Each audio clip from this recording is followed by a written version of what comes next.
What is going on, guys? This is Jake at That Fit Friend, and today we're reviewing the NOBULL Ripstop Runner. So I do have a written article review down there linked in the description below, so if you want more context, check that out. And then as always, everything is timestamped, so jump around this video, get the info you need, get out of here and go train. But now let's dive into the pros of this shoe. So the first pro of this model is that it's a good running shoe for casual running and also some light lifting. So not every running shoe can work well for like a very casual lower body day, for example, if you want to use lighter dumbbells or kettlebells, but this model does a pretty good job at ticking that box as being a good running shoe and then also a good shoe for casual training. The high rebound phylon midsole is pretty stable, so it doesn't compress a ton like other very squishy, very compressive running shoes. So it does give you a little bit more stability than other running shoes on the market. And if you are a fan of NOBULL and you want a shoe for running and some light training, this is a good model to look into. The second pro with this shoe is that it's a good daily wear running shoe as well. So not every running shoe works well on a daily wear and casual basis.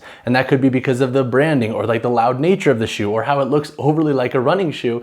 This is a shoe that I think walks a good line between being a performance focused shoe, but also looking pretty good on a daily wear basis. So if you are somebody who likes wearing their running shoes for errands or to work, if you're standing all day, this is a good model to look into. The ripstop upper is nice and durable and it breathes well. And we only have branding back here on the heel and tongue. So there's no like loud branding with this model, which I personally love for casual and daily wear. The third pro with this model is the ripstop upper. So compared to the mesh runner, which I am going to compare this model to later on in this video, I like the ripstop upper due to its lightweight build and also how easy it is to clean. So again, if you are wearing this shoe on a daily wear basis, or if you take these on the trail because it does have a sole to accommodate different running textures, the shoe should be pretty easy to clean, and the high level of breathability and the soft nature of the heel and tongue makes it a little bit easier to just put on and wear for longer durations without it getting super uncomfortable.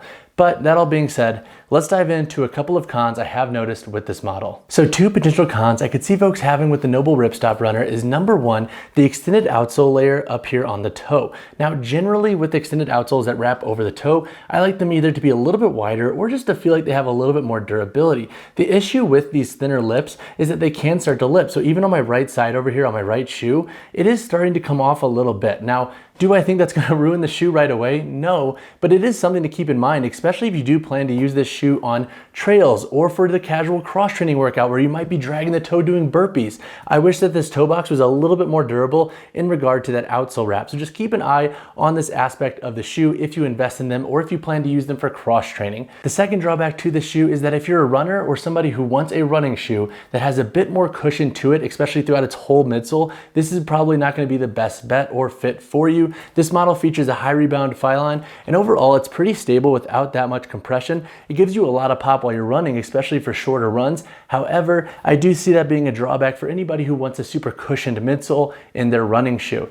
Now let's dive into performance. So when chatting on performance in the NOBULL Ripstop Runner, I'm going to break this section into three parts. We'll talk about some lighter training and cross training, running, and then daily wear and walking. So when it comes to cross training and tackling some lighter workouts in this shoe, I do really enjoy this model. And to be quite honest, it took me a couple of weeks to appreciate this shoe for this context. For example, like this midsole does take a little bit of time to break in. It is a little bit stiff out of the box, but once you break this shoe in, I do like how comfortable it is to wear for like an upper body day, or if I'm doing a lower body day where I'm only going and doing sled work and some lighter dumbbell and kettlebell work. This model works pretty well. Now I would suggest not lifting heavy in this model. We do have a lipped heel back here, and also we have a lot of toe springs, so it's not going to be your best bet for giving you a lot of stability if you plan to train heavy in them. So I would say cap your loading in this shoe. When it comes to running in this model works exceptionally well for short and mid-range runs. For long distance runs, this model is okay, but the reason I like this most for short and mid-range runs is because with that high rebound phylon midsole, you get a lot of pop in the shoe. So if I'm doing like a faster 5K, this is a really great model to look into. Now for my long distance runs,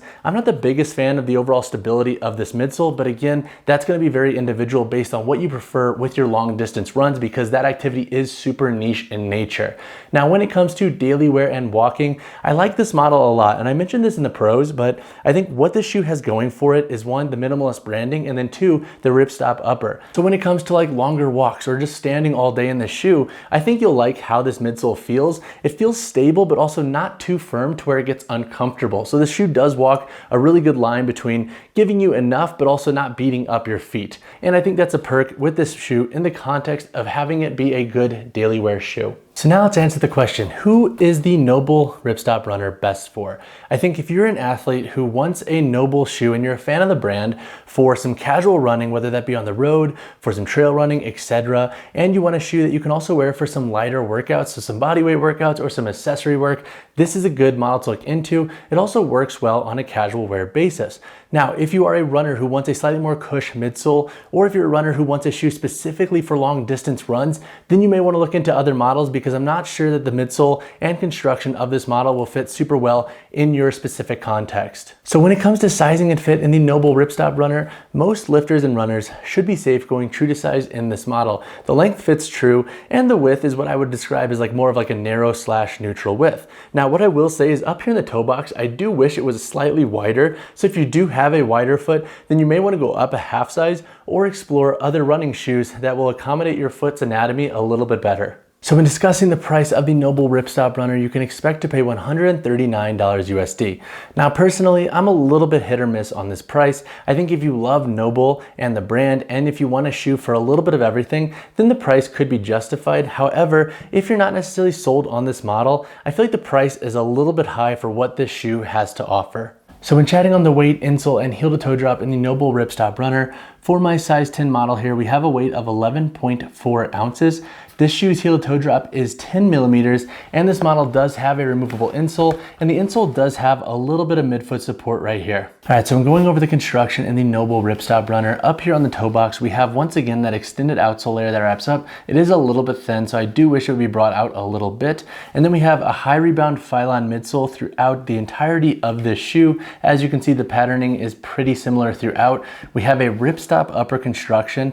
The midfoot is pretty breathable. We have a perforated tongue with some NOBULL branding, a loop right here to secure that tongue. We have 4 eyelets that wrap up. Overall, the midfoot I think does provide enough security, even though there are only 4 eyelets in this model. The boot itself has a nice level of structure to it and support. We have some NOBULL branding back here on the heel, and then looking at the sole, we have a tread patterning here that is designed to accommodate a bunch of different surfaces. So if you want to use these on the road or some light trails, you certainly can with this lug style patterning on the outsole. And then once again, the shoe does have a removable insole, and this insole does have a little bit of midfoot support right here. So now let's quickly compare the Mesh Runner to the Ripstop Runner. So 4 major differences between these models include, number 1, their upper constructions. So in the Ripstop Runner, we obviously have that ripstop upper throughout. It is lightweight and breathable. And then in the Mesh Runner, we have a layered mesh upper, and this is also lightweight and breathable as well. The second difference is their midsole constructions. So in the NOBULL Mesh Runner,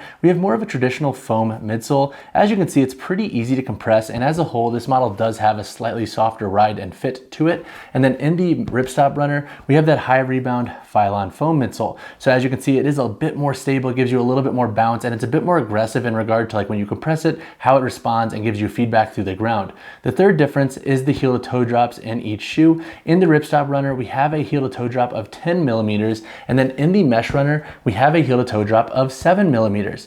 The fourth difference is the outsole patterning. So in the Mesh Runner, we have a lug patterning, but it is not as aggressive as the Ripstop Runner. So if you are trying to train outside or do some casual trail running, I would say go with the Ripstop Runner. Now, when it comes to which model is best, what I will say is that I prefer the Ripstop Runner, and that's for 2 reasons. Number 1, I like the midsole construction a little bit better. It feels like it's a slightly higher quality build of a shoe, and also it's easier to break in. In the Mesh Runner, it just kind of feels a little bit cheap, to be quite honest, especially for the price point, and the tongue construction is really harsh on the ankle when breaking this shoe in. So this tongue doesn't have a lot of cushion at all to it, so this can really dig into the ankle, especially if you're wearing no-show socks or very low socks. So if you do decide to go with the Mesh Runner, I would highly suggest wearing longer socks during the break-in period. However, if I had to pick one of these models as being the best of all worlds kind of shoe, I would say go with the Ripstop Runner. All right guys, that wraps up my review of the NOBULL Ripstop Runner. If you have any additional questions on this model,